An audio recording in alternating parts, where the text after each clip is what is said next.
इस रिकॉर्ड तोड़ जीत की पृष्ठभूमि लिखने के लिए तैयारियां लंबे समय से की गई।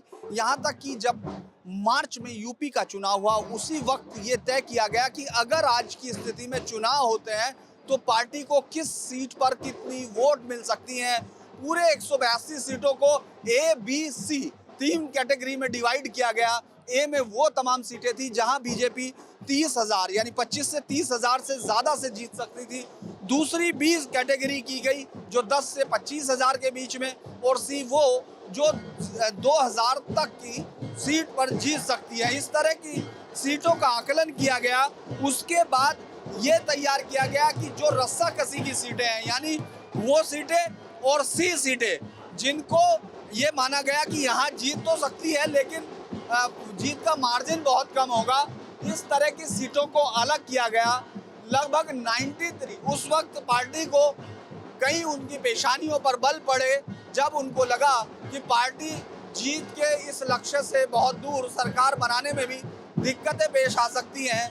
उसके बाद ये कहा गया कि किसी तरह से चुनाव से पहले कहां कहां प्रधानमंत्री मोदी की रैलियां कराई जाएंगी, कहां कहां गृह मंत्री अमित शाह संभालेंगे।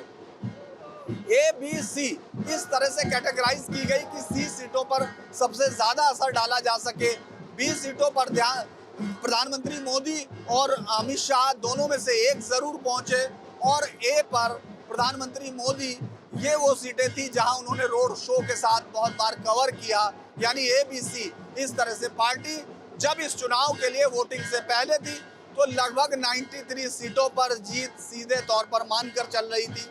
ये तमाम वो सीटें थी लगभग 93 से 100 के बीच में जहां बीजेपी ने अपने आप को विजयी मान रखा था। उसके बाद जो बची हुई सीटें थी जिसमें सी और रस्साकशी इन दोनों की सीटें लगभग 60 से 62 सीटें वो थी जिन पर पार्टी को लगता था कि इन पर मेहनत की जाए तो इसको जीता जा सकता था। वहाँ तमाम कैंडिडेट्स के बारे में, उनके बारे में, उनकी जातियों का गणित और उससे पहले जो समस्याएं थी उन पर क्या क्या हो सकता है। और इसका कारण ये था कि नॉर्थ गुजरात जहां पिछली बार सबसे ज़्यादा परेशानियां हुई थी वहां पानी की समस्या को हल करने के लिए प्रधानमंत्री मोदी ने कई बड़े प्रोजेक्ट की घोषणा की, पैसे का जो आवंटन है वो किया गया।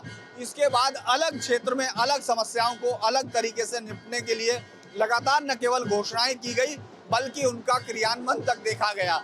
ये वो रणनीति थी जो अमूमन विपक्षी देख नहीं पा रहे थे क्योंकि इन तमाम चीज़ों को लगातार पार्टी करती रही। प्रधानमंत्री मोदी इस पर खुद नज़र रखे हुए थे और आखिर में जब रिजल्ट आया तो पार्टी ने वो तमाम चीज़ें जहां पिछली बार वो सिर्फ खड़ी हुई दिख रही थी उन पर जीत हासिल की।